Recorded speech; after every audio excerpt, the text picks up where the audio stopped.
Je suis très content parce qu'en fait tu vas ouvrir le premier sur la route sur cette chaîne. Et donc on voulait que tu racontes un peu de, ton parcours de vie. Comment tu en es arrivé bah, dans la Si, marine en fait toujours. déjà. Hein. Ouais, il y a quelques années maintenant. Hein. Ouais, bah alors moi j'ai commencé, j'ai fait mes études à Lyon, moi je suis né à Lyon, hein. Donc j'ai fait mes études à Lyon jusqu'au bac. Ensuite je suis parti de Lyon pour mes études supérieures, des classes préparatoires dans la Sarthe, donc pas si loin que ça finalement, la Flèche. Et puis après j'ai intégré la marine par l'école navale en 2003, donc avec une partie d'école, et puis ensuite un parcours on va dire assez classique d'officier dans la marine, avec beaucoup d'embarquements, beaucoup de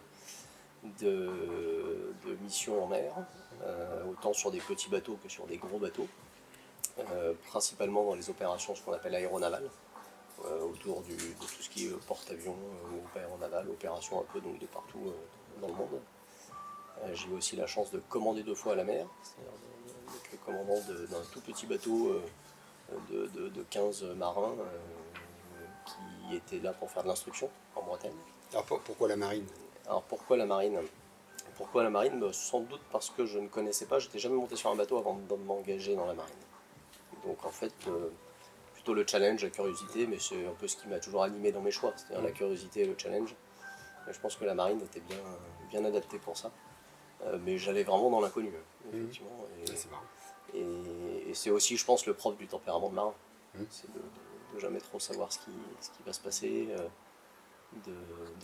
comme on dit, ne s'attendre à rien, sinon l'inattendu, et ne rien prévoir, sinon l'imprévisible. D'accord. Donc tu disais bateau, instruction. Ouais, bateau à instruction, donc ça c'était mon premier commandement à Brest, et le deuxième commandement que j'ai eu à Toulon. Donc là, un bateau plus gros, un bateau de combat, de 90 marins. Et là, avec des missions un peu plus lointaines et principalement tournées vers la protection maritime et la sûreté maritime. Donc c'est 2 moments toujours particuliers le commandement, parce qu'on se retrouve en mer, loin, longtemps, avec un équipage, dont on a la responsabilité de mener au combat, de réussir la mission, tout en ayant cette responsabilité-là, et parfois d'être le seul à décider. Oui. On prend l'avis, hein, on consulte, et puis après faut prendre une décision. Puisque on voit bien que le but commun d'un équipage, c'est de réussir la mission ensemble, donc d'être focalisé ensemble vers un même sens de la mission. Ça c'est déjà aussi un des rôles du commandement, de donner du sens à la mission, et de fédérer des marins qui ont des expériences passées différentes, qui ont parfois des objectifs de vie différents, et qui ont des tempéraments différents. Et tout ça sur une petite surface, où le travail est assez peu dissocié du repos ou de la vie hors du travail, puisque finalement, on est 24 heures sur 24 sur le bateau, 24 heures sur 24 en service, 24 heures sur 24 en mission. Et pour autant, il faut se trouver un peu des soupapes parfois de repos, de moments un peu pour certains seuls, pour moments de détente, et tout ça. Il faut réussir à le trouver dans un rythme qu'on ne maîtrise pas tout le temps, puisque la vie en mer, ça, on part, et puis on avait une mission, puis finalement il y a un bateau en détresse qu'il faut aller sauver, il y a des gens en détresse qu'il faut aller sauver, et tout ça, en fait, ça se planifie pas.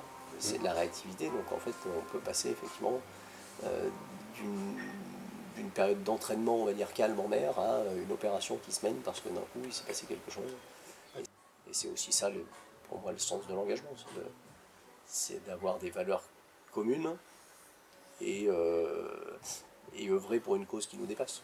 C'est mettre l'individu en retrait au profit du groupe. Et ça, c'est vrai que le marin, la mer le permet finalement assez facilement, puisque quand on est loin longtemps en mer, finalement quand on regarde autour de nous, on n'a que de l'eau.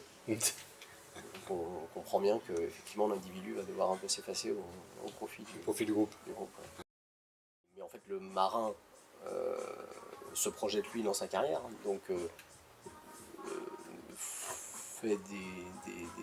présente des options de carrière. De dire moi j'aimerais aller là parce que et qui prend en compte effectivement sa montée en compétences professionnelles, parce qu'on a un besoin effectivement de monter rapidement en compétences.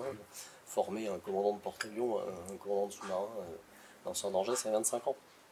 Donc, et pour faire ça pendant 25 ans, il faut déjà que le marin soit engagé pendant tout ce temps-là. Et de deux, que ce soit compatible effectivement de lui, ses aspirations aussi personnelles et familiales.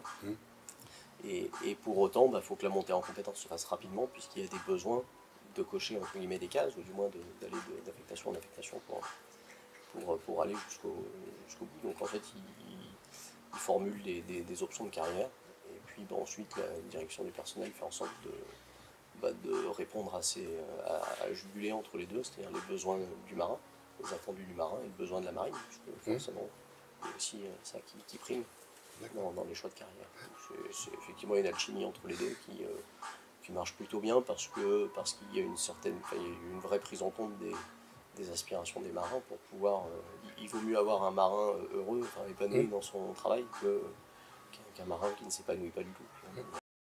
Apparemment, certains dans le monde civil qui ont aussi beaucoup déménagé, qui sont souvent absents de leur maison, c'est pas propre soit au métier de militaire, soit au statut de militaire ou au métier de marin.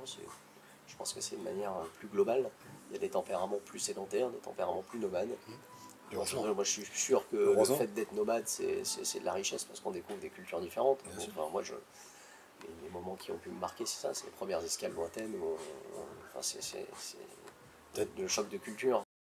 Et ça se fait très lentement, finalement. On a une longue période d'arrivée par la mer qui fait qu'on découvre aussi les reliefs par la mer. Au début, on voit des silhouettes de terre, puis plus on s'approche, plus mieux on les voit, plus on se rend compte de ce que c'est. Et d'arriver par la mer, effectivement, ça a cet aspect un peu magique de découvrir le pays progressivement, à l'instar de quand on arrive par la terre.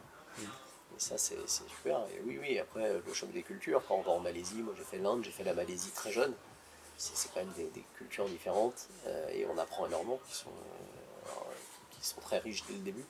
Et ça permet de s'ouvrir forcément, même intellectuellement, à tout ce qui peut nous environner. De se rendre compte aussi, parfois, malheureusement, qu'on peut voir parfois la misère qu'on a dans certains pays, qu'on a de la chance d'être en France. Ça permet justement de voir qu'on n'est pas si mal que relativiser complètement. De se rendre compte de la chance qu'on a et on peut toujours l'avoir version négative en disant bah oui, il y a de la misère dans le monde. Mais bon, je suis pas sûr qu'il faille aller loin pour s'en rendre compte. Mais par contre, de la chance qu'on a d'être en France, je pense que pour ça, il faut aller voir ailleurs. Quelqu'un qui reste en France, il a d'autant plus de mal de se rendre compte de la chance qu'on a de vivre.